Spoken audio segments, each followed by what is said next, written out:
Glória a Deus, aleluia. Estamos aqui para mais uma reunião de estudo da palavra, uma reunião, um culto de adoração a Deus através da palavra do Senhor. Eu louvo a Deus pela sua vida, por você me dar essa oportunidade de tomar aí um pouco do seu tempo, para nós juntos refletirmos e meditarmos e aprendermos e praticarmos a palavra de Deus. Este é mais um dia que o Senhor preparou para que a graça, a misericórdia e o poder dele esteja sobre nossas vidas. Eu quero glorificar a Deus por este momento. Hoje nós vamos falar sobre um Deus que está irado. Deus está irado. Qualquer um que anda no meio cristão percebe isso facilmente. Algumas coisas estão acontecendo, coisas que a gente fica às vezes pasmados. Deus está irado.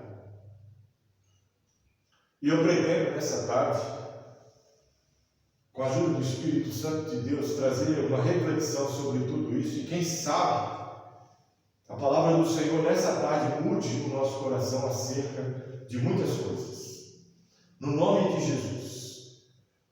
Então, para que a gente possa estar aqui aprendendo com o Senhor através da palavra, abra sua Bíblia em primeira epístola, 1 Timóteo, capítulo 2,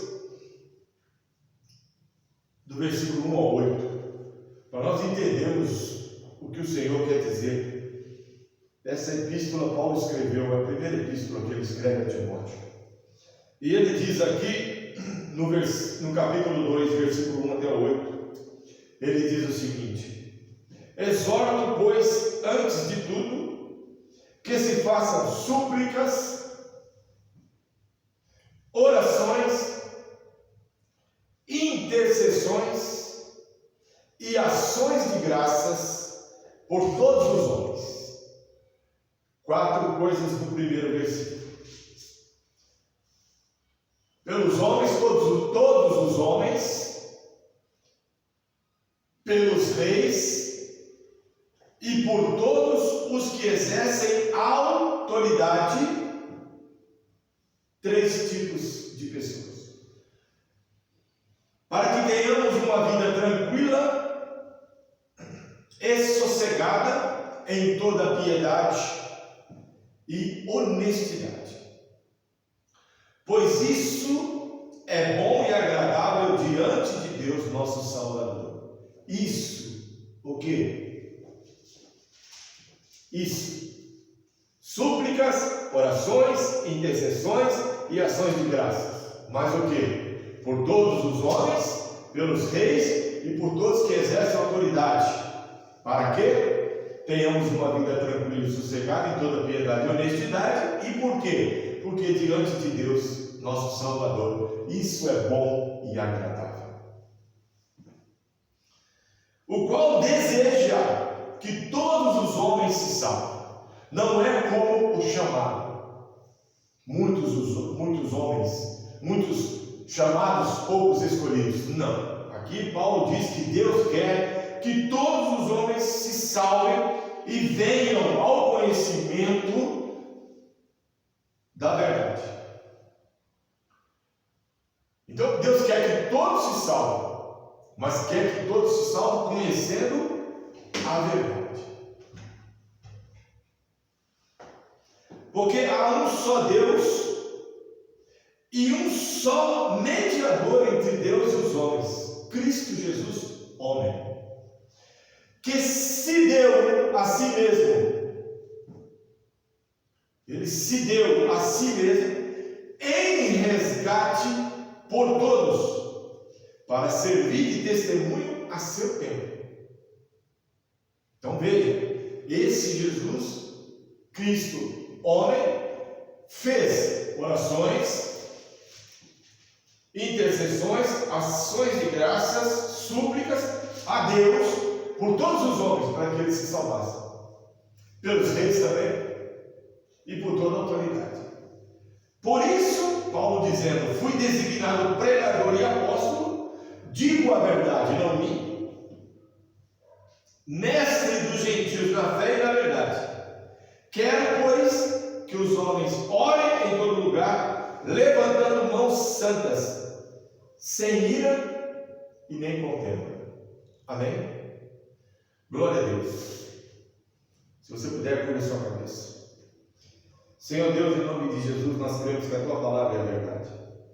Nós cremos, Senhor Deus, que as Tuas escrituras sagradas saíram do Teu coração e pela Tua boca, Senhor Deus, o Teu Filho Jesus Cristo, homem, trouxe a nós. E esse Evangelho da salvação, Pai, que não é igual ao anátema, ao maldito ou falsas doutrinas e heresias, tem nos sustentado na fé, tem nos motivado a pregá-lo, a proclamá-lo, e tem feito nos amar, ó Deus, as pessoas, a Ti sobre todas as coisas e ao nosso próximo como a nós mesmos. Por isso, ó Pai, que o Teu Espírito Santo, que flui através dessa palavra, que é o Verbo, que é o Teu Filho em letras, trazendo essa mensagem, que o Teu Espírito Santo possa ir de encontro a todo o coração, Pai, trazendo também o entendimento e a revelação do que nela está inserido e contigo, para a glória do Senhor, em nome de Jesus. Amém e graças a Deus. Bondoso Deus, em nome de Jesus, nos ajude. Esta palavra, ela vem trazer para nós um condicionamento que nós, tementes a Deus, seus filhos, seus servos, povo dele, também o novo Israel, podemos chamar assim, esse Deus espera de nós uma nova roupagem quando entramos pela porta do Evangelho da Salvação. O Senhor Jesus Cristo nasceu para cumprir tudo aquilo que dele estava escrito antes da fundação do mundo. Veio para os seus, judeus, e os seus o rejeitaram. Foi perseguido, caluniado, maltratado, foi surrado, cuspido, por fim crucificado. Mas ele não desistiu, não esmoreceu, não se arrependeu, não parou, ele continuou. E não há nessa terra homem algum justo que passou pelo que Jesus Cristo passou. O nosso Senhor, sabendo do que lhe aguardava, e a dor dobrou, porque foi o seu próprio povo que conspirou contra ele. Óbvio que dentro dos desígnios de Deus isso já era sabido, mas mesmo assim ele não desistiu. E por esses dias estava refletindo sobre isso, como o amor de Deus nos atinge, como o amor de Deus nos alcança, como este amor inigualável, imensurável, poderoso, que nada pode tirar este amor que Deus tem por nós. Nada. Mas nós temos visto grandes coisas acontecendo. Basta ligar a televisão ou alguma página da rede social no celular, que nós vamos perceber que de 10, 9 só contam e falam coisas tremendas e terríveis que estão acontecendo no globo terrestre, em todas as partes do mundo, em vários níveis. Coisas terríveis estão acontecendo, coisas que o ser humano não consegue produzir. Logo, subentende que essas coisas têm um poder maior operando através dela. E esse poder é o poder de Deus. Como nós sabemos, quando Deus fez uma reunião com os filhos de Deus, Nos céus, Satanás também se apresentou. E ele se apresentou por quê? Primeiro Deus chamou. Era para os filhos se apresentar, e Satanás, revoltado, magoado, adversário, contrário a Deus, mas ele foi criado por Deus, sim, no princípio, de uma forma totalmente contrária ao que é hoje. Mas ele compareceu lá, porque ele é filho de Deus também. Naquele momento em que Deus o criou para ser algo, como a Bíblia mesmo relata, maravilhoso. Mas se perdeu no seu orgulho, na sua inveja, na sua cobiça, se perdeu. E como ele adquiriu, através de um homem chamado Adão, o direito sobre a terra em alguns aspectos, e principalmente selou o homem com o pecado da desobediência, ele foi prestar contas a Deus. E Deus perguntou para ele, e ali, claro que a Bíblia não relata o encontro, porque é algo espiritual, é nos céus, não tem nenhum tempo cronológico nosso, não sabemos, pela conversa parece 5 minutos, mas no tempo de Deus não sabemos como desenrolou tudo, mas Deus ali mostra para nós que Deus, ele tem o poder sobre todas as coisas. E ainda que alguma coisa seja atribuída a Satanás, antes tem o selo de Deus permitindo ou não a ação dele, como ele fez mesmo neste encontro, aonde Satanás queria arrebentar com Jó até matá-lo. E Deus paulatinamente foi dizendo para Satanás como ele deve agir. E Satanás pode ser o que for, mas é inteligente, ele obedeceu, porque ele sabe que o poder de Deus é incomparável, é inigualável, inimitável. Não tem, nunca houve, não há, nunca haverá poder semelhante ao do nosso Deus. Por isso, nas tratativas com Satanás, com os espíritos malignos que orbitam a terra, nós devemos usar sempre o nome do Senhor Jesus Cristo de Nazaré. Por quê? Porque Deus o constituiu, Deus o fez herdeiro, Deus deu-lhe um nome acima de todo nome. Para nós, conhecido como Yeshua, outros falam Yahusha, cada um, não importa, mas ele tem o nome dele lá com Deus, que só ele conhece. Aleluia. E a gente invoca este poder, e todas as coisas no céu, na terra, embaixo da terra, está debaixo da autoridade do nome do Senhor Jesus. E a Bíblia ainda fala aqui que só há um mediador entre Deus e os homens, Jesus Cristo. Está aqui no versículo 5. Porque há um só Deus e um só mediador entre Deus e os homens, Cristo Jesus, homem. Ele adquiriu isso, ele contemplou isso, quando estava a caminho do Gólgota, quando antes de falar está consumado, ele contemplou tudo isso, ele sabia o que lhe aguardava, como nós hoje, pela fé, devemos aguardar e continuar firmes e perseverantes na nossa fé, para que nós também possamos herdar, como promessa feita pelo próprio Senhor Jesus a nossos discípulos, que a eternidade nos aguarda, e eu os ressuscitarei, como ele ressuscitou, nós morreremos e seremos ressuscitados, e moraremos na eternidade e na glória com o Senhor.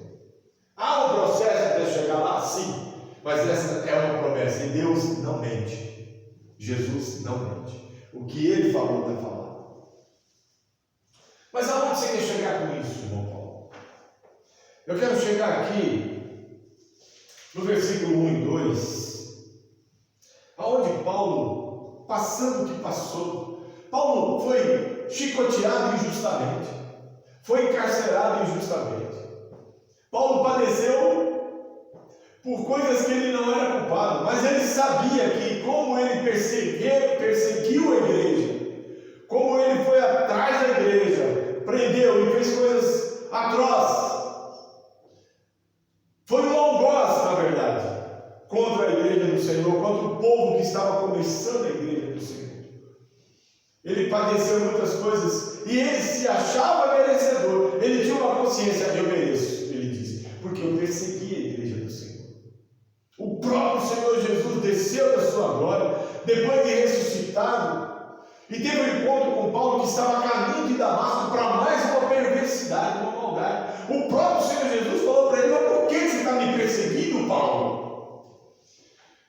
Talvez o Senhor já tinha enviado anjos, tinha enviado profetas, tinha enviado conselheiros.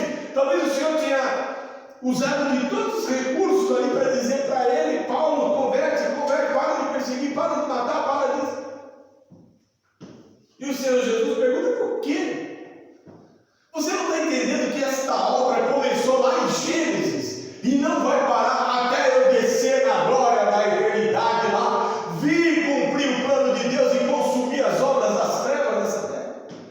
Você não entende que há um dia marcado terrível para chegar na terra, e que se você perseverar, se você buscar a minha presença, eu vou te salvar, eu vou te tirar do meio disso, vou te levar para minhas bodas. Então Jesus, ele pergunta: Paulo, o que eu te fiz? Em outras palavras, parafraseando aqui, Paulo estava perseguido, a sua consciência, a sua mente contaminada terrivelmente com o propósito de, achando que conhecia Deus, mas não Deus de amor, achando que conhecia a Bíblia, a palavra de Deus, mas não as promessas de bênçãos futuras. Ele achando que estava agradando a Deus, e os seus mestres saía violentamente contra a igreja primitiva. E o próprio Senhor Jesus fala com ele. A Bíblia não relata quanto tempo durou aquela visão cronologicamente, porque ali a Bíblia, ela tem aquela história de curto e grosso, acabou. A Bíblia não fica não, a Bíblia, ela fala o seguinte, no meu entendimento, falo como homem, a Bíblia, ela acende uma luz com um regulador. Então ela traz à luz algo. Agora, se você quer observar mais, vai girando o regulador, e esse regulador é a fé. A Bíblia, ela foi trazida para nós com muitas coisas reveladas, mas também muitas coisas ocultas, que vai depender da minha e da tua fé para alcançarmos essa intensidade de luz, de brilho, para que possa, sabe, quando você abaixa o lampião, clareia 1 metro, você vai aumentando, vai aumentando, vai aumentando, vai aumentando. Quando você joga uma pedrinha num lago, aquela onda começa pequenininha e vai expandindo. Assim é a Bíblia, assim é a palavra de Deus. Deus fez, acredito eu, falo como homem, de propósito, para que eu e você busquemos através da fé e da revelação da palavra pelo Espírito Santo que habita em nós, a revelação plena daquilo que está oculto, ou daquilo que não tem um entendimento literal, mas sim pela fé espiritual. E nós vemos aqui Paulo agindo dessa forma translocada, com o coração irado, perseguindo. E nós vemos no que deu. O próprio Senhor Jesus veio advertido e cegou-lhe, como apagando tudo da mente dele. Olha a sua impotência. Apaga tudo isso que você viu no mundo. Começa a ver tudo de novo. E Ananias vem depois e libera pelo poder de Deus a vista de Paulo. E já não é mais Saulo que caiu do cavalo pela visão, mas sim Paulo para pregar o Evangelho, abrir as igrejas, 7 igrejas. Deus é tremendo, Deus é maravilhoso. Deus muda o coração de qualquer ser humano. Filipenses fala que o querer realizar é de Deus. Deus, ele tem um tempo cósmico para as coisas acontecerem. Pedro diz que para Deus um dia é como 1000 anos como um dia. É claro que essas coisas podem não estar bem claras para nós neste momento, mas basta a gente entender que o que o Senhor tem para nós é a vontade soberana dele. Que Deus não quer que ninguém se perca. Deus não se alegra com a morte do ímpio. Deus levanta pessoas ao longo da história, a gente vê isso.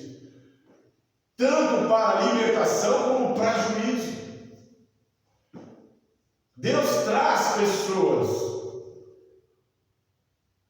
que deveriam todas buscar a face dele. Mas Deus conhece o coração. Deus é perfeito. Deus, para todo aquele que nasce, envia um espírito de vida perfeito, porque Deus é perfeito, Ele não faz nada estragar ou arremedar, nada. Deus faz toda a sua obra perfeita, completa. A palavra do Senhor diz que quando Ele libera uma palavra, aquela palavra vai feliz fazer o que Ele quer. E faz exatamente o que Ele quer. E volta aquela coisa dizendo para Ele, eu fiz como o Senhor quis. E Deus se compraz. Deus, Ele ordena as coisas para fazer. E as coisas são feitas, e quando fica feita, é do jeito que Ele idealizou. Não tem margem de variação de erro. Deus não tenta várias vezes, como nós. Deus não erra 1 milímetro, como você e eu, vamos serrar uma madeira, às vezes perde 1 milímetro ou 2. Deus não perde isso.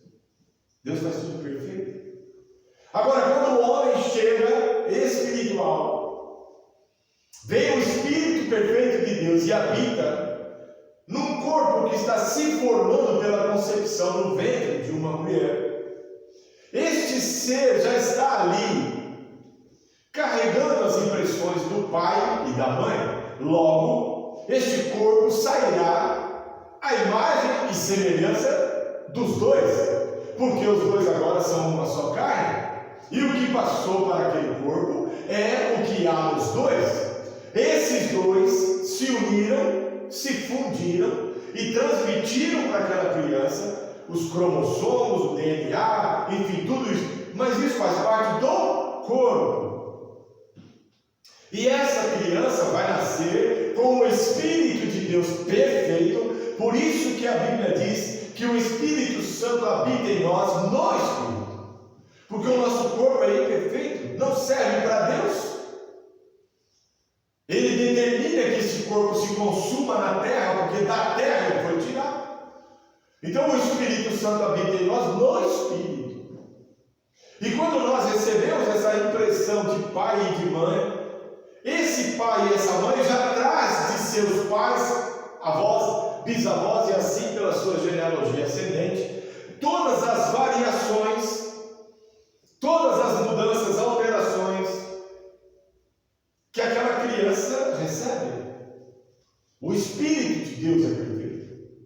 A carne é corrompida espiritualmente pelo pecado, porque todos que nascem debaixo do pecado de Adão. E como a alma, diz em Gênesis, se torna, quando o espírito se junta ao corpo, aquele ser se torna uma alma vivente. É óbvio que o meio que essa pessoa, essa criança vai crescer, vai se desenvolver, vai influenciar e muito, totalmente quase, até um certo ponto na vida dessa pessoa. Aí quando vem a luz da consciência do bem e do mal, do conhecimento, talvez mínimo de Deus, esta alma anseia por Deus. Porque a Bíblia, a palavra de Deus maravilhosa, diz também que Deus nos adverte, nos orienta e nos ensina que não haveria mais necessidade, se a pessoa quisesse, de que ela fosse ensinada, porque Deus colocaria as suas coisas necessárias para nós sermos salvos, mediante a fé, no nosso coração, ou nas tábuas do nosso coração, não, mas em tábuas de pedra. Então, quando a partir do momento essa pessoa chega a um raciocínio lógico, racional, inteligente, ela começa a ter opções. E aí ela pode entrar pela porta estreita ou entrar pela porta larga. O que o Senhor quer de nós é esta mudança de comportamento. O que o Senhor espera de nós é que nós não sejamos mais como éramos. Deus, desde Gênesis, trazendo Adão a sua imagem e semelhança, Ele quis trazer trazer para a terra a sua glória, num ser criado para essa motivação, e que desenvolvesse um trabalho à semelhança do céu numa escala bem menor. Que aqui fosse um lugar de paz, um lugar, como diz aqui, sossegado, uma vida tranquila, em toda piedade e honestidade. Era o sonho de Deus. Então Deus traz Adão e Eva. O que o homem faz? O homem não obedece a Deus.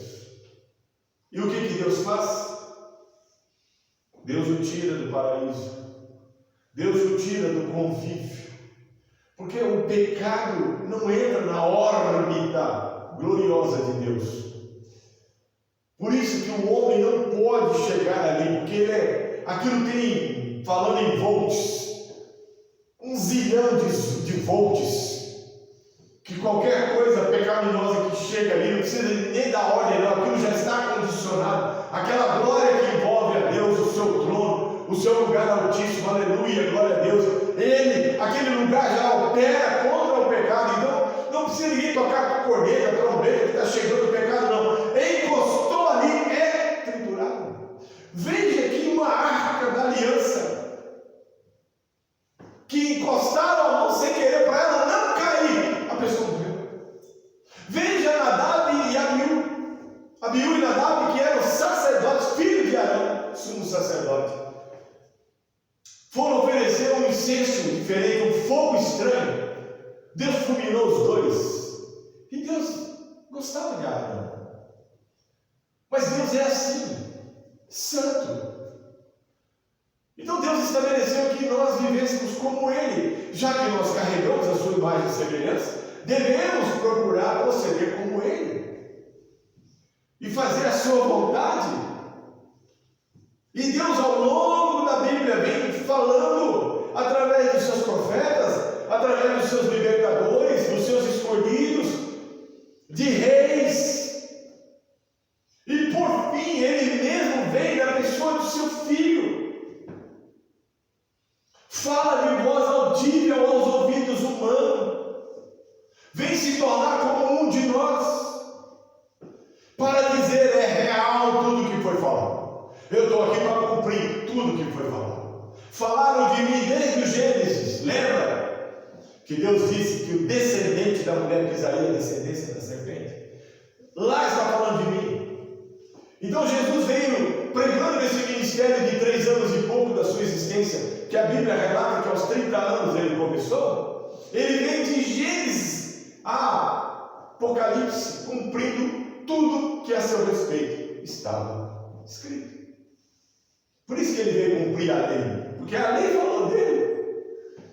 Então Deus tem levantado homens, mulheres, profetas, reis, sacerdotes e o próprio Filho. E hoje, nos dias de hoje, o que fala aos nossos corações e mente, o Espírito Santo de Deus na terra, para nos fazer converter-se a Deus, nos converter de forma genuína a Deus. E o caminho para essa conversão, a verdade e a vida, a gente já conhece, é Jesus Cristo. Nós temos fé, cremos pela fé que Ele é o Filho de Deus, que desceu da sua glória, habitou entre nós, morreu, foi sepultado, ao terceiro dia ressuscitado, está a glória de Deus sentada à direita do Pai no trono de glória e poder. Nós sabemos tudo isso, porém, quando algumas coisas da palavra de Deus exigem de nós um comportamento à semelhança de Jesus Cristo, nosso Senhor e Rei, para a glória de Deus Pai, nós costuramos isso. Ou às vezes arrancamos a página da nossa Bíblia. Por quê? Porque nessas horas a minha opinião é que conta. Aí eu começo a buscar escapes, começo a buscar situações, exemplos da nossa vida, da minha geração. Muitas vezes devíamos fazer isso, buscar exemplo de homens de 100, 200 anos atrás, mas nem isso nós fazemos, porque às vezes o orgulho está num nível tão grande que nós trazemos tudo para a nossa geração, para a minha idade. Se eu tivesse 25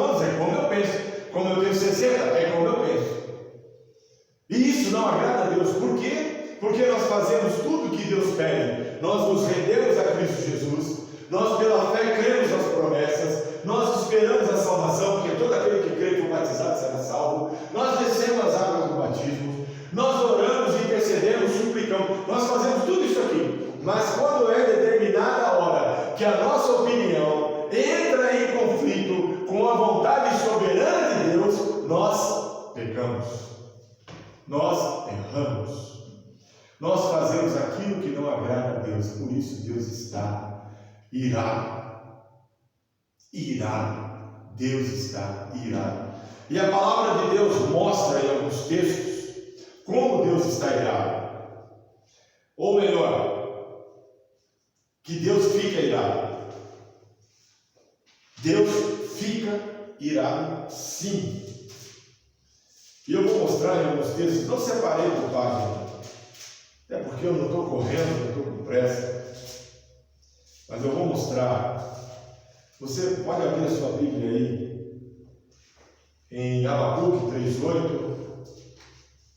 Deixa eu só achar aqui e a gente lê junto.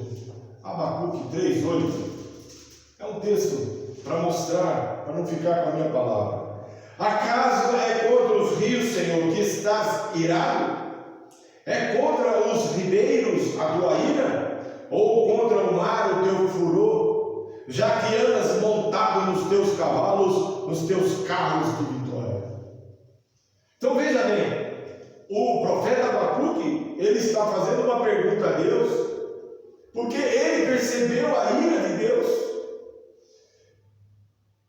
e ele viu aqui pela fé, já que andas montado nos teus cavalos, nos teus carros de vitória. Deus está irado. Zacarias 1:12, um pouquinho mais para frente aí. Zacarias 1:12, olha só o que fala. Zacarias 1:12, depois você volta o vídeo e vê direitinho. Zacarias 1:12. Então disse o anjo do Senhor: ó Senhor dos exércitos, até quando não terás compaixão de Jerusalém e das cidades de Judá contra as quais estiveste irado estes 70 anos? 70 anos Deus ficou irado. Ele disse que é por 70 anos e 70 anos ficou. Ele ficou chateado. Se ele tivesse aliviado a ira, ele tinha falado, não, 69 e tal. Mas não, 70 anos Deus está irado com a terra hoje. Zacarias 1:15. Mas eu estou muito irado contra as nações que se sentem seguras. Eu estava um pouco indignado e elas agravaram o mal. Quer dizer, ele ficou indignado. Ao invés das nações correrem para Deus, fizeram mais mal ainda. O que Deus fez? Ficou irado. Vamos lá em Malaquias 1:4. São os textos aqui para comprovar no Velho Testamento. Ainda que Edom diga, empobrecidos somos, porém tornaremos a edificar os lugares desertos. Assim diz o Senhor dos Exércitos: eles edificarão e eu destruirei. Edom será chamada terra da impiedade e povo contra quem o Senhor está irado para sempre. Até eu coloquei aqui, tem uma parte aqui que eu... está aqui, ó. Malaquias 1:4.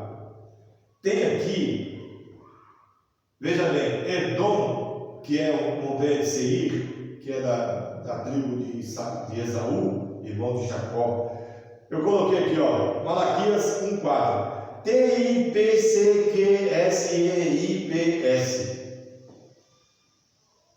Porque está em moda esse negócio. Então eu coloquei aqui, o que Deus falou? Será chamada terra da impiedade, povo contra quem o Senhor está irado para sempre. E esse para sempre é real, literal. Até hoje não se tem ideia de onde está Edom. Ninguém sabe o que aconteceu, que não tem mais registro de nada. Deus sente ira. Estou falando de Deus irado. Deus sente ira. Êxodo capítulo 4. Vamos passear pela Bíblia, porque a palavra de Deus é que tem que ser pregada, não o que eu acho, o que eu penso. Mas vamos lá, Êxodo 4,14. Aliás, o que eu acho e penso não vem ao caso. E você me perdoe se muitas vezes eu coloco a minha opinião pessoal acerca de alguma coisa e te confunde pensando que é Bíblia. 4,14 diz assim: então se acendeu a ira do Senhor contra Moisés e disse: não é Arão, o levita, teu irmão? Eu sei que ele fala muito bem. Ele também te saiu ao encontro e vendo-te se alegrará em seu coração. Veja só, então se acendeu a ira contra Moisés. Porque Moisés já estava dizendo uma, duas, três vezes que eu não sei falar, eu sou gago, eu sou manco na voz, enfim, eu não sei orar, eu não sei. Claro que Deus o capacitaria para fazer essa obra, mas ele preferiu, mas não é Arão teu irmão. Então Deus se irou com ele. Em Números 11:33, só para a gente passear um pouco aqui e mostrar. Números 11:33, eu sei que você também, como eu, gosta de Bíblia, mas se você fala que Deus está irado e que Deus se ira, a gente tem que mostrar isso aí na palavra, não é porque eu conheço, né? Quando a carne estava entre os seus dentes, antes que fosse mastigado, acendeu-se a ira do Senhor contra o povo e o feriu com uma praga muito grande. Quer dizer, Deus falou: vocês vão colher a codorniz aí, ó, não precisa de... Mas eles queriam colher, porque eles queriam mais, né? E Deus falou: peraí, eu estou dando uma ordem simples para vocês, que eu vou trazer codorniz todo dia, mas vocês querem comer igual? Então a carne estava no dente ainda, Deus ficou irado. E ó, depois você olha lá, Números, vamos ler aqui, Números 12, de 9 a 10. A ira do Senhor se acendeu contra eles e ele se retirou. Quando a nuvem se afastou sobre a tenda, Miriam se achou leprosa, branca como a neve. Voltando-se para Miriam, Arão viu que estava leprosa. E Miriam e Arão são irmãos de Moisés. Você pensa que Deus alisa? Você pensa que Deus vai bajular, coitadinho dele? Não, Deus se ira quando a coisa é tão simples que é só obedecê-lo. Aqui a irmã ficou leprosa, a irmã de Moisés ficou leprosa, porque Deus se irou contra ela. Então veja como a gente não busca. Mas eu sou crente, eu estou na igreja, eu estou no domingo, eu estou buscando o Senhor. Glória a Deus, aleluia, continue, não pare. Mas não rasgue, não tire da sua vida aquilo que está na palavra do Senhor. Óbvio que a Bíblia é um livro de geografia, é um livro arqueológico, é um livro de história, de ciências. Claro que o Espírito Santo te dê discernimento para você saber o que é para você e o que era que aconteceu lá. Mas ainda que você leia e fala: mas isso foi no tempo, Deus não está pedindo para você ir lá no tempo e analisar o que tinha no tempo. Deus está dizendo que Ele fez através dos tempos. Então toda vez que você vai no Velho Testamento, você não vai buscar pretexto fora do contexto. Você vai ver uma ação que aconteceu, ocorreu. Deus agiu poderosamente, e é esta mensagem que nós devemos entender. Olha o que Deus fez, e não o que Deus passou, o que o povo passou. Muitas vezes nós pegamos exemplos de Moisés, de Abraão, de Noé, e colocamos eles ali acima às vezes de Deus ou de Jesus. Muitas vezes ele fala: nossa, olha, eu queria ser como Jacó, eu queria ser como Jó, eu queria... Para com isso, Deus já nos fez a sua imagem e semelhança. Agora, nós não podemos contender com Deus. Nós não podemos achar que estamos acima de Deus, porque Deus não vai alisar. Naquilo que Ele determina, Ele vai de uma forma ou outra repreender, disciplinar. Uma hora Ele vai deixar de fazer o que você quer, de ouvir a sua oração e de responder. Porque exige-se pela palavra de Deus um padrão. Estamos neste processo padronizando-nos pelo Espírito Santo todos os dias. Mas não podemos sair. E o que Deus quer para nós? Deus quer que nós sejamos a imagem e semelhança dele em todo o contexto, sem tirar e sem pôr. Então Deus ira,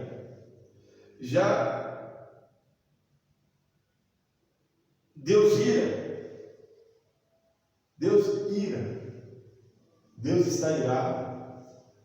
E as tentativas de Deus, ao longo da palavra, de trazer para nós situações favoráveis a uma comunhão, intimidade e relacionamento com Ele, para que nós pudéssemos viver, como eu li, piedosa, honesta, tranquila, a vida, para que exige de nós uma condição diferenciada do que a gente tinha quando andávamos por essa terra, sem a presença do Senhor.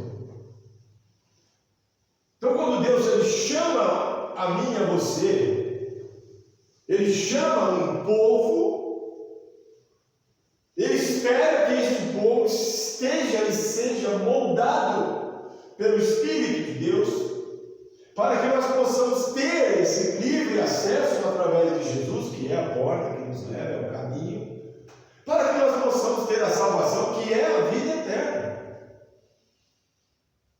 Não pense eu e você que de qualquer jeito entraremos lá. Aqui, ó, a porta, tá vendo a portinha aqui, ó, tem uma chave aí. A porta é estreita.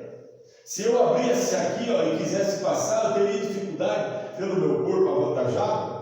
Mas é uma simbologia. A porta é estreita, só entra um por vez, não entra multidões.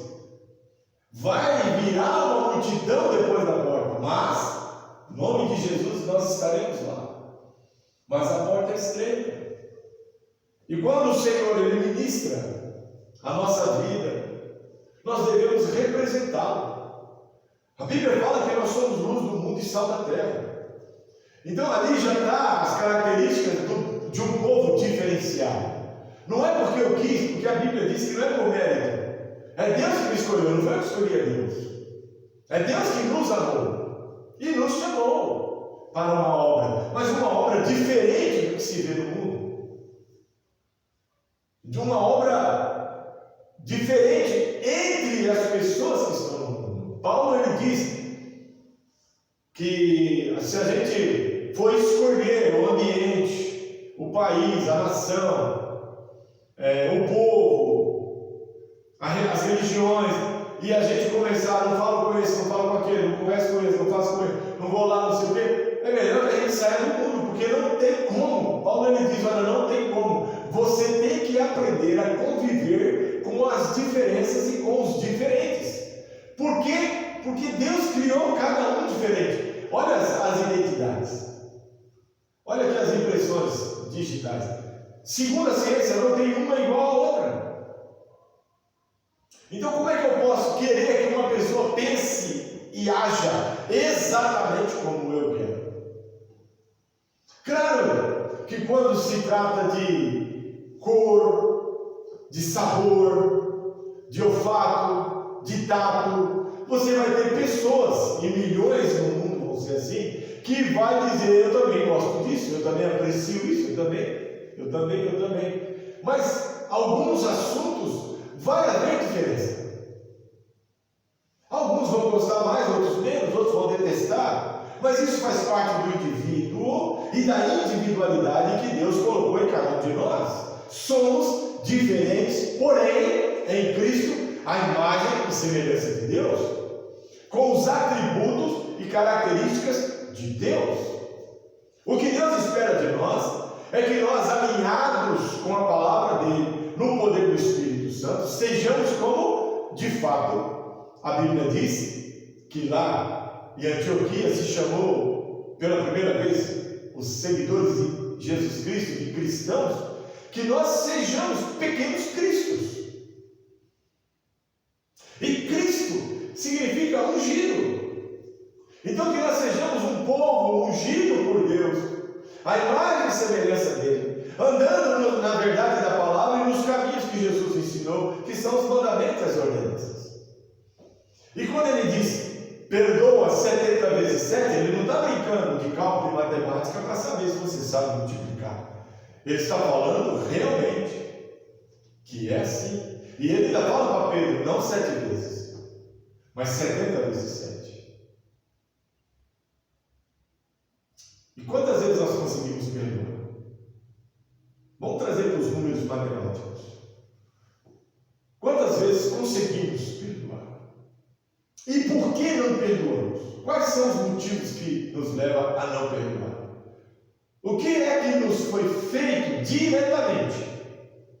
Não por percepção, pensamento ou por ouvir, mas veio da nossa direção, foi específico, veio para mim, veio para você. O que é que veio tão sério, tão grave, que você não consegue perdoar? Nenhuma das 70 vezes 7. Jesus, ele ensinou e fez isso. Quantas vezes perseguido ali, quantas vezes armaram uma armadilha para ele, para tentar pegá-lo, matá-lo, quantas vezes injuriaram, caluniaram, chamaram ele de filho de Beelzebul, por obras de demônios fazer as obras. Até os demônios, quando ele ia livrar alguém, sabia quem ele era, mas o povo da sua época não sabia quem ele era. Quantas vezes nós vemos na Bíblia os demônios dizer que temos contigo, ó Filho do Deus Altíssimo? Quantas vezes? Mas hoje no mundo e naquela época tem pessoas que não reconhecem Jesus como Filho de Deus. Olha que absurdo chega a nossa fé nos dias de hoje em Cristo Jesus. Até os demônios lhes submetem. Demônios que foram anjos são espirituais, ou seja, estão acima dos homens. Eles se submetem, diz a palavra, que até os demônios se submetem. E nós vemos homens e mulheres por aí que não se submetem.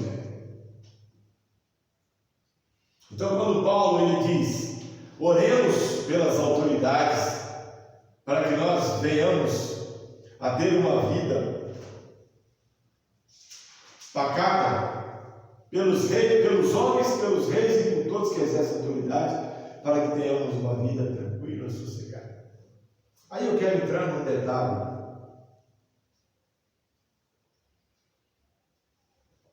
Quando o Senhor Jesus veio, ele veio para morrer pelo mundo, porque a palavra de Deus diz que Deus amou o mundo de tal maneira, o mundo, aí já estamos falando de mundo. Deus amou o mundo de tal maneira que deu o seu Filho unigênito para todo aquele, aí já não é o mundo, é para todo aquele que crê nele, não perecesse e ainda recebesse a vida eterna.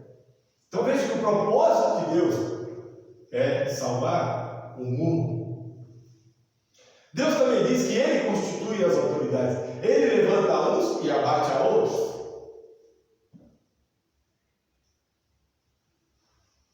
Deus, Ele diz isso.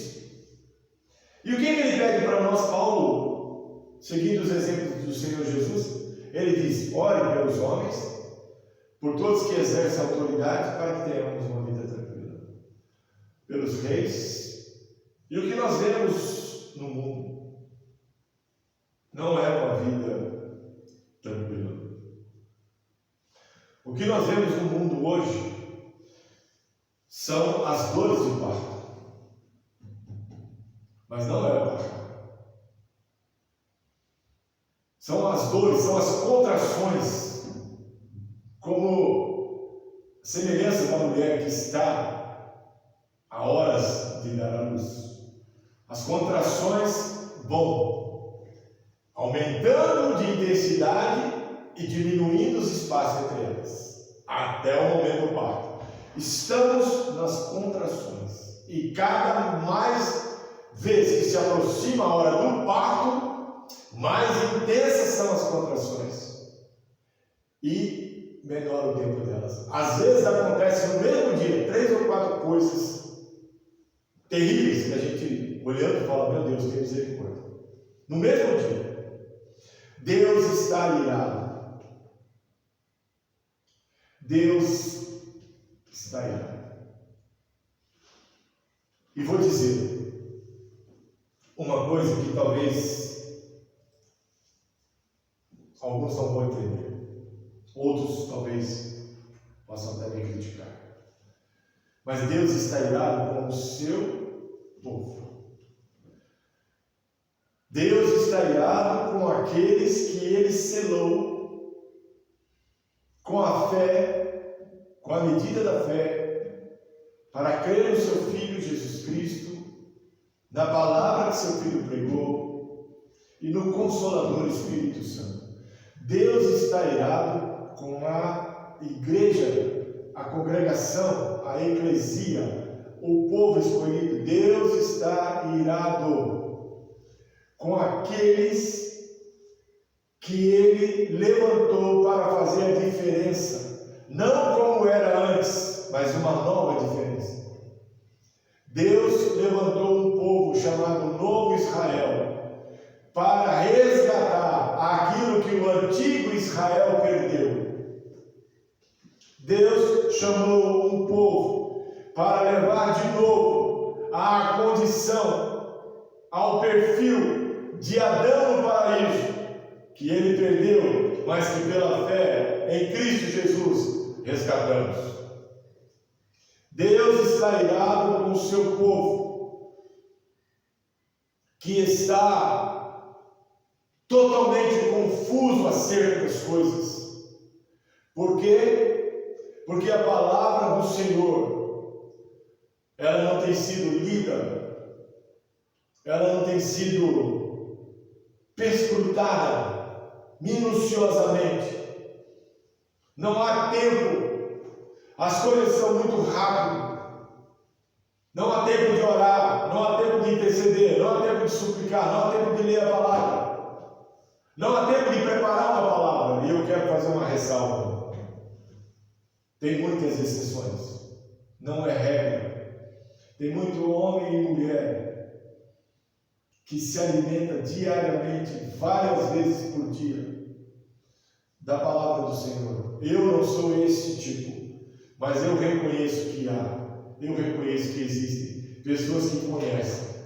Mas eu quero dizer uma coisa: conhecer por intelecto, conhecer por inteligência, conhecer por ler e contextualizar, conhecer porque você fez um curso específico, não significa que você tem esta palavra revelada desta forma.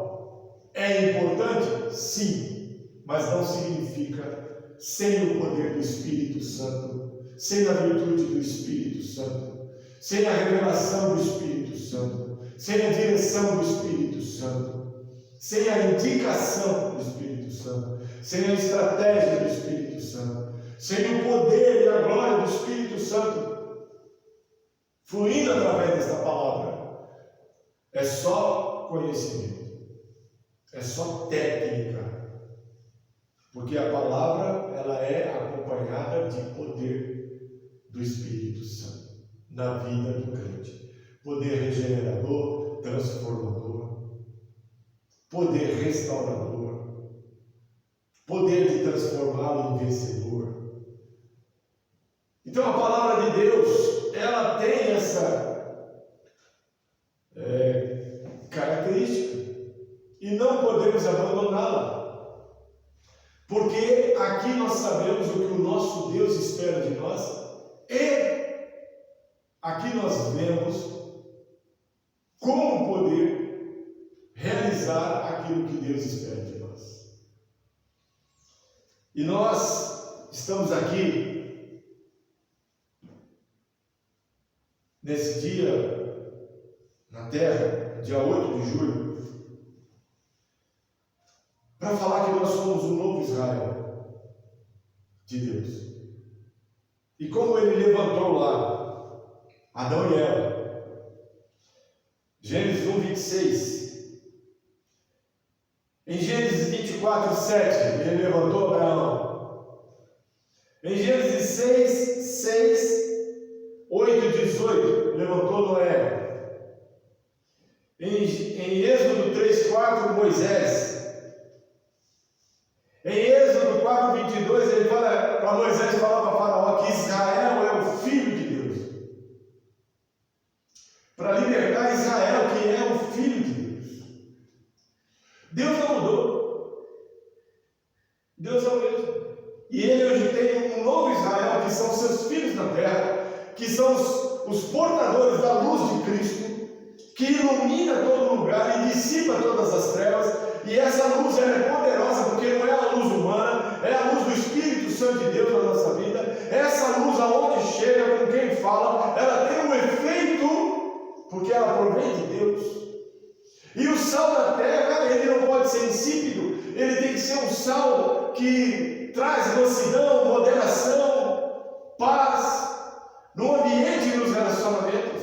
Este sal tempera, nem mais salgado, nem menos salgado, mas bem temperado. Essa é a função da igreja.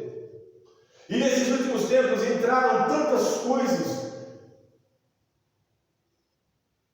tanto no meio da igreja, da congregação, como na mente do povo de modo geral, que algo terrível aconteceu em nossa nação, em nosso país. Nós vemos diariamente uma desconstrução daquilo que homens, há 100 e tantos anos atrás, começaram a semear nessa terra brasileira. Homens que vieram enviados por Deus de nações longínquas, que não vieram nos seus jatos de primeira classe, mas vieram em navios por longos meses, picados por insetos, por cobras venenosas, homens que passaram privações, homens e mulheres que só tinha, e glória a Deus por isso, a força, a disposição, a saúde, a coragem, tudo que Deus dava. Por quê? Porque onde eles estavam e onde eles passavam, por onde eles iam, não tinha a abundância que tem hoje, e nem o conhecimento e a tecnologia que tem hoje.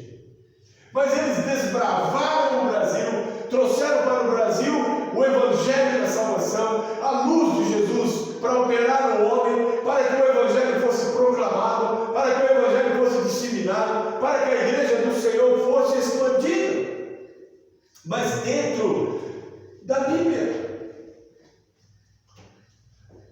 E hoje a igreja, ela está perdendo este senso de responsabilidade como um povo separado para brilhar a luz de Jesus e pregar salvação aos perdidos e cativos. E a igreja embrenhou-se por caminhos tortuosos, espinhosos,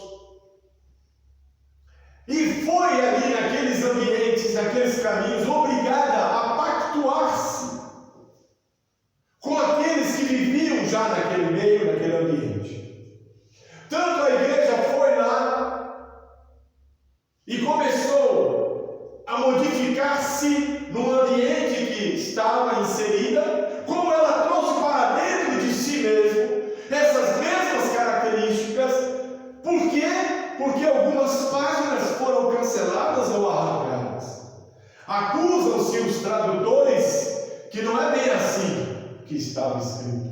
E aí acha-se motivos para poder se desviarem daquele evangelho que Cristo morreu para defender, que os apóstolos deram suas vidas para defender, e que nós, até os primórdios do evangelho no Brasil, dispensaram tempo de sua vida, anos de sua vida, para trazer e concluir a entrada do evangelho, a pregação do evangelho no Brasil. E hoje nós vivemos uma situação muito complicada para a igreja, porque ela perdeu a essência. A igreja, ela conhece hoje Deus, mas colocou Deus de uma forma de pizza e cortou ali em 8 pedaços e tem só comido de um pedaço. A igreja, ela colocou hoje, falo como homem isso, me perdoe você, é o meu entendimento. A igreja setorizou Deus, setorizou o evangelho. A igreja, ela permite que outro evangelho seja pregado. A igreja está permitindo que outras coisas, doutrinas, heresias, ou aquilo que é contrário à sã doutrina, penetre nos seus átrios, contamine as suas ovelhas, as suas lideranças. Porque se cumpre a palavra e se justifica de outro jeito. Claro, vamos dar conta, não sou juiz, não fui chamado para julgar. Mas eu estou dizendo isso para dizer que a nossa postura, ela influencia no todo, visível e invisível. O nosso modo de entender a palavra de Deus e proclamá-la, influencia na terra. E quando a proclamação do Evangelho tira os 70 vezes 7, Deus não se alegra com a morte do ímpio. Perdoe os seus amigos, seus inimigos e ore pelos que perseguem. Quando a igreja começa a tirar essas coisas, ela começa a ser inserida nas outras coisas. O que está acontecendo no Brasil é terrível. Uma nação tem um povo que está dividido por política e ideologia. Dois personagens na atualidade estão dividindo um povo que sempre foi unido na pobreza, na doença, na miséria. Basta acontecer qualquer coisa na casa de um vizinho ou na rua, todo mundo vai para ajudar, porque Deus colocou no coração do brasileiro a receptividade, a hospitalidade. Quantas pessoas viajam pelo Brasil afora e em toda casa que para é um cafezinho, é um copo d'água. Se quiser dormir, posa aí hoje. Pode ser a casa mais simples ou a casa bem mais montada. O coração do brasileiro sempre foi assim. Nunca foi racista nem preconceituoso. Nós brincávamos quando crianças chamando o escurinho de algum. Ele dava risada, porque ele me chamava de branquelo, branco azedo, e nunca brigamos por isso. Nós não percebemos que há uma força carregando uma nuvem muito negra de trevas densas, e essa força quer cobrir todo o Brasil. E Deus está irado, porque não contra este povo, mas contra o povo que o adora. Porque Deus quer que nós cumpramos os seus mandamentos, que Jesus resumiu em 2: adorá-lo, adorar a Deus sobre todas as coisas, e adorar o próximo como a si mesmo, e amar o próximo como a si mesmo, adorar a Deus e amar o próximo. E esse amar ao próximo como a si mesmo tem uma frase no final: a si mesmo. É ali que está o segredo do negócio. Porque tudo aquilo que eu quero de bom para mim, eu tenho que querer de bom para o meu próximo. Tudo aquilo que me faz bem, eu quero saber do meu próximo. Então, eu não posso exigir das pessoas que elas concordem comigo. Mesmo assim, eu tenho que amá-las. Porque aquelas pessoas podem ter algo que eu também não concordo, e eu quero que elas me amem. O Evangelho não dividiu o povo. A igreja, quando chegou aqui, foi abraçada calorosamente por toda a população de norte a sul, leste a oeste. O Evangelho, o catolicismo romano, não dividiu o povo. Andávamos pela rua ao lado de todo o segmento religioso, podemos dizer assim, para entendimento. Nunca perguntamos que religião é que é. Nunca acusamos, mas nos tempos para cá tem surgido algo influenciado espiritualmente, com a finalidade de causar divisão, de separar. Tem acontecido coisas que esta, vamos dizer, potestade ou principado está atuando para lançar um contra o outro. inclusive imita Deus. Imita Deus. Porque Deus fez isso com os moabitas, amonitas. Deus fez isso lá com os midianitas, quando o anjo veio lá, os caras acordaram. Não, com Gideão. O anjo matou 183 mil, 85, alguma coisa assim. Mas Gideão foi lá e quando ele estourou lá o cântaro lá, bum, e as tochas do povo, um atacou o outro achando que era inimigo. Então, que o inimigo, mais uma vez, como o anticristo, né, com o espírito do anticristo no mundo, o espírito de anticristo no mundo, está fazendo com que um povo brasileiro, que ama o seu país, se degrade, se destrua, por ideologia e partido. Não existe no povo que Deus vê no Brasil, não existe vermelhos e nem verde e amarelo. E essa palavra, ela pede e exorta Paulo a Timóteo: orem pelos homens, pelos reis e por todos que exercem autoridade. Então, se eu orar no sentimento que Deus tem no meu coração para com as pessoas, mesmo sendo elas meus inimigos que me perseguem, eu orando, Deus vai descer e vai fazer aqui eu ter uma vida tranquila, sossegada, pela piedade e honestidade. Pega na Bíblia, você pode ler e meditar homens que foram transformados por Deus, que se estivesse no nosso dia hoje, você diria: não dá nada, não vale nada, não presta para nada. Mas Deus não vê isso. Deus é como um pai que tem 2 filhos nascidos dele e que os ama. E alguém chega para ele e fala: você tem que mandar um desses para o inferno.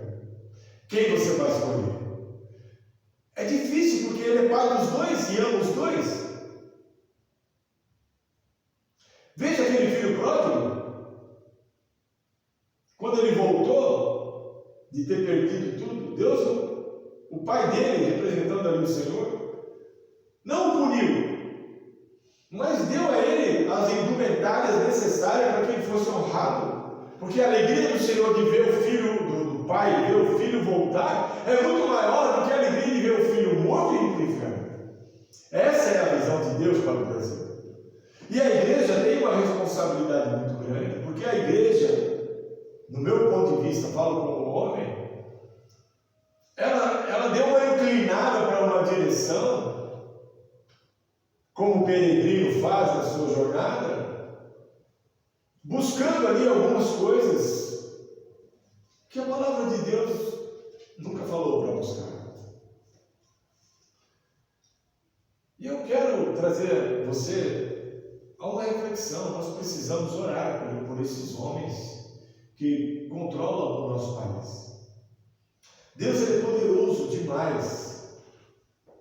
Jesus, uma vez, para entrar numa cidade, pediu para pegar um peixe, tinha um estáter, uma pérola, algo valioso na boca do peixe, ele pagou o imposto. Ele não fez nem questão de troco, porque o ensino ali não é o valor da pérola, mas é o valor do poder de Deus de transformar as coisas que a gente vê hoje com os nossos olhos. Deus, ele pode mudar qualquer nação, qualquer país. Deus pode transformar qualquer coração. Deus pode salvar aquele que hoje, para nós,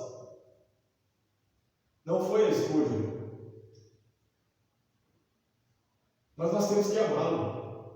Eu faço um apelo aqui. Talvez você fale: nossa, você há um tempo atrás não pensava assim. E é verdade. Eu confesso diante de Deus e de você, meu irmão.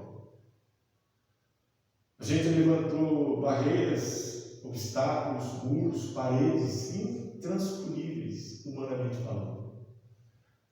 Nós criamos um lado que nunca existiu.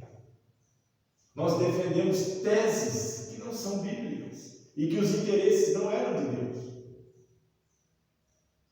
E hoje a gente vê, a gente tem medo de cumprimentar o vizinho, a gente muda de assunto quando entra em política, a gente pragueja, a gente amaldiçoa, a gente xinga as autoridades que Deus constituiu. Eu tinha um pensamento, eu não estou sendo hipócrita, não, estou confessando, eu tinha um pensamento como você talvez hoje tenha. Mas como eu fui tratado, vamos dizer assim, e Deus me deu essa oportunidade, eu estou falando para você. Não adianta a gente fazer eventos de oração e intercessão, pedindo algo a Deus em prol do Brasil e do povo brasileiro, se a gente não incluir o amor a essas almas. E como é que a gente chega a isso? Quando a gente para de olhar com os olhos carnais. A gente não pode ver por vista, mas sim por fé. A palavra diz que a nossa luta não é contra sangue e carne. Então existe uma força tenebrosa cobrindo o Brasil porque está achando combustível na terra Brasil para alimentá-lo diariamente com medo, pânico, pavor, ódio, raiva, ira e tantas outras mazelas inspiradas por ele. Coisas terríveis passam pela mente e coração humano do povo brasileiro nesses dias. Muita mágoa, ressentimento. Mas estão acontecendo, é claro que estão acontecendo coisas terríveis e vai continuar acontecendo se a igreja, aqueles cristãos que têm fé em Deus, não orar e pedir a Deus perdão por essas autoridades, por esses homens. E pedir a Deus para descer a unção de salvação, para pedir a Deus para que o Espírito unja os ouvidos, a mente, o coração, porque para Deus eles são como eu e você, criados pelo mesmo processo. Agora, onde que está na Bíblia que as nossas orações com o coração cheio de indignação, de mágoa, contendendo com Deus e tudo mais, onde que está na Bíblia que Deus ouviu uma oração assim? Eu não sei. Se você souber, me fala. Você gostar de algo e não gostar te dá o direito de não ser amigo, te dá o direito de você não andar junto, de não compartilhar as coisas. Amém? Isso são coisas da nossa alma. Mas fechar a porta da salvação no céu, porta essa aberta por Jesus, porque o véu se rasgou, para que essas pessoas não tenham acesso a Deus, nós não podemos. Então nós devemos orar pelos nossos inimigos, pelos que perseguem, pelos que mudam leis, pelos que mudam a palavra, pelos traidores. Nós devemos orar por todos. Nós devemos disseminar a paz em todos. Nós sabemos que o grande plano de Deus vai acontecer. Nós sabemos que as dores de parto estão aí e o parto vai acontecer. Nós sabemos que o anticristo há de se manifestar. Nós sabemos de todas as coisas porque a palavra de Deus falou. Então o que nós devemos fazer é confiar em Deus. Deus pode mudar o coração das pessoas. Deus pode mudar o rumo do Brasil para muito melhor do que a gente imaginava que seria. Deus é Deus. Agora, quanto mal faz para nós odiarmos as pessoas, desejar a morte das pessoas, não ver a hora disso acontecer. Isso faz mal para nós. E, em consequência, cria em Deus a ira. Porque a expectativa do Filho dele aqui na terra, portador da luz de Jesus, não é tomar essas atitudes e posturas. Então Deus se entristece porque nós estamos contrário àquilo que seu Filho deu a vida para pregar, aquilo que os apóstolos deu a vida para pregar. Então nós oramos e clamamos a Deus por algo que Ele nem pensou fazer. Então tudo que eu falei aqui hoje, eu vou parar por aqui, tudo que eu falei aqui hoje sobre essas coisas. Vamos dar uma olhada lá em Efésios, só para finalizar aqui, mais 2 ou 3 textos aqui.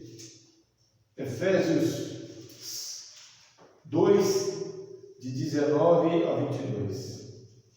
Diz assim, ó, assim, já não sois estrangeiros nem forasteiros, mas concidadãos dos santos e membros da família de Deus, edificados sobre o fundamento dos apóstolos e dos profetas, sendo o próprio Cristo Jesus a principal pedra angular.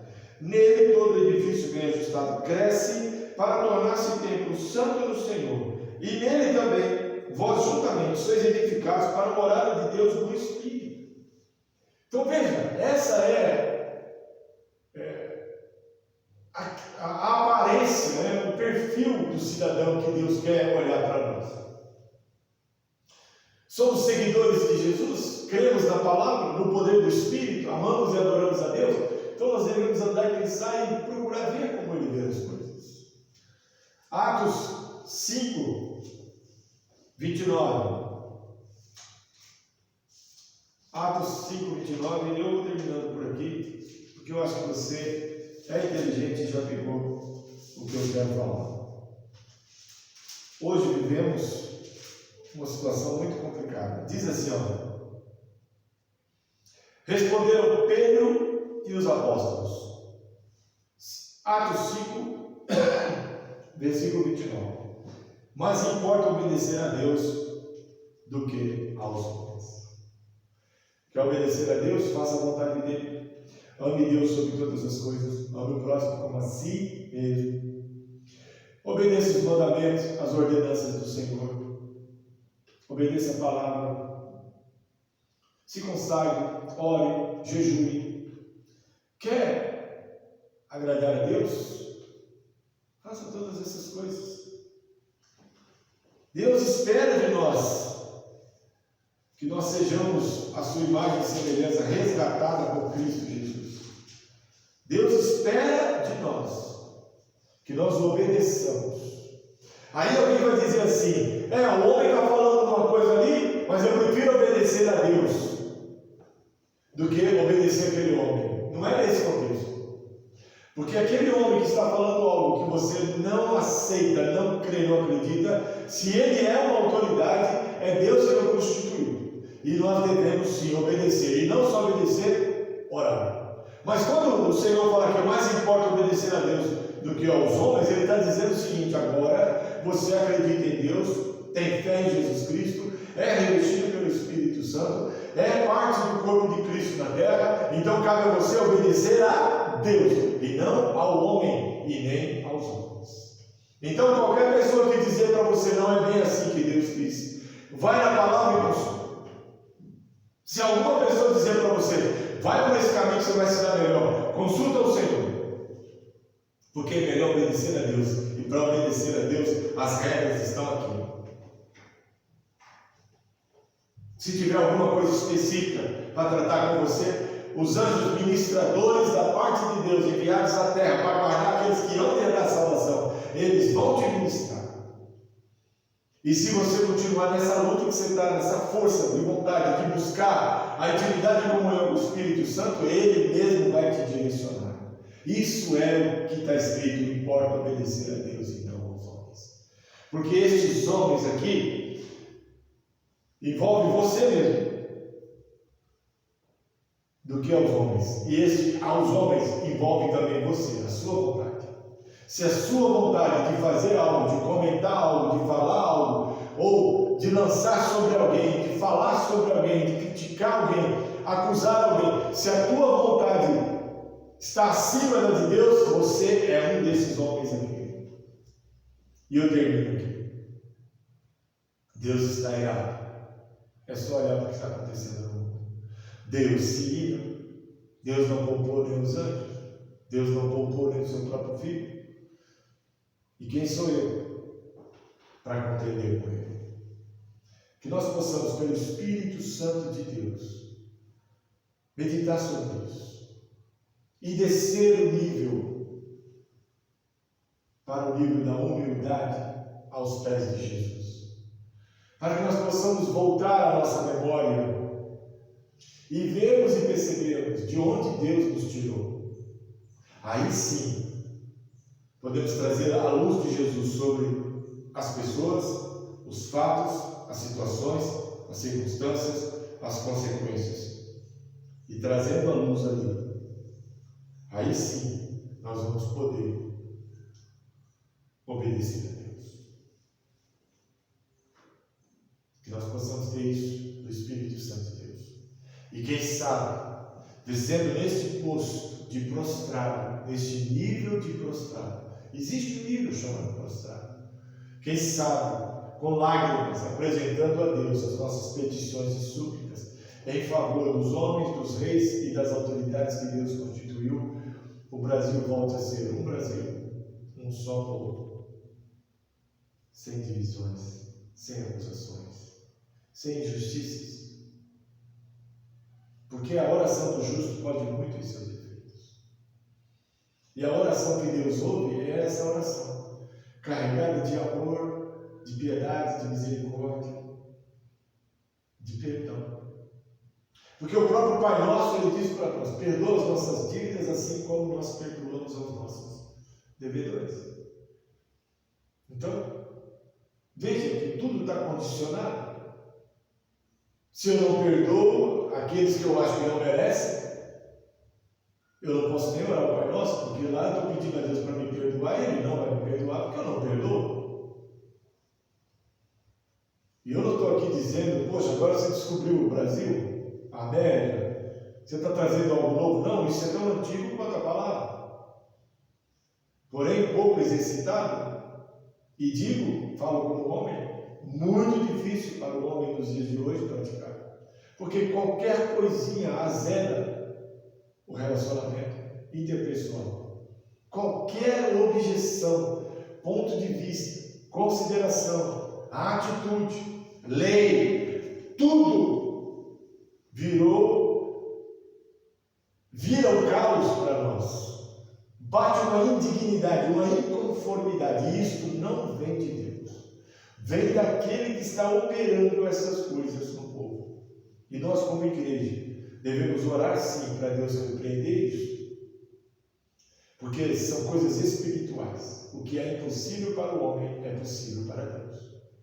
E aqui no nosso plano, não alimentarmos, não darmos combustível mais a este principado, a esses males que estão patrocinando, favorecendo essas coisas ocorrerem na nossa nação, no nosso povo. E eu quero fazer uma ressalva aqui. O povo nordestino é um povo abençoado por Deus. É um povo resiliente, resistente, perseverante. É um povo amável, um povo amigo. E é brasileiro. O negro, o oriental, o alemão, o italiano, todos, o coreano, o chinês, o russo, não importa a nacionalidade. Se está na terra brasileira, nós como brasileiros, em Cristo Jesus, devemos conviver com eles. São diferentes, têm diferenças, opiniões divergentes, mas são almas que têm o direito à salvação por meio de Jesus Cristo. E eles só vão saber disso se eu e você, como igreja do Senhor, arautos do Rei, pregar as boas novas de salvação. E aquele lugar, local, território, nação será alastrada, irradiada, queimada pelo poder de Deus, de transformar o deserto em terra fértil, uma terra que mana leite e mel, e tantas outras coisas, quando Deus desce para favorecer alguém. E esse é o nosso papel como igreja. Que Deus te abençoe grandemente, em nome de Jesus. Senhor, meu Deus, obrigado por essa palavra, em nome de Jesus. Eu louvo e glorifico o Senhor pelo Teu Espírito Santo. E eu quero, Pai, pedir a bênção do Senhor sobre essa pessoa que está assistindo esse vídeo. Principalmente a bênção para o intelecto, para que o Teu Espírito Santo possa trabalhar no entendimento, na mente, na consciência dessa pessoa, para que sua, Pai, no coração desta pessoa que está assistindo esse vídeo, a intenção da pregação desta palavra, como, Senhor Deus, quem sabe aqui um acender de um estopim, que lá na frente o Senhor Deus vai explodir em glória, glória de salvação, de redenção ao povo brasileiro e de comunhão, de união num só objetivo. Meu Deus, abençoe a casa, o lar, a família dessa pessoa, em nome de Jesus. Glórias ao teu nome. Amém. E graças a Deus. Aleluia. Louvado seja Deus. Santo é o nome do Senhor.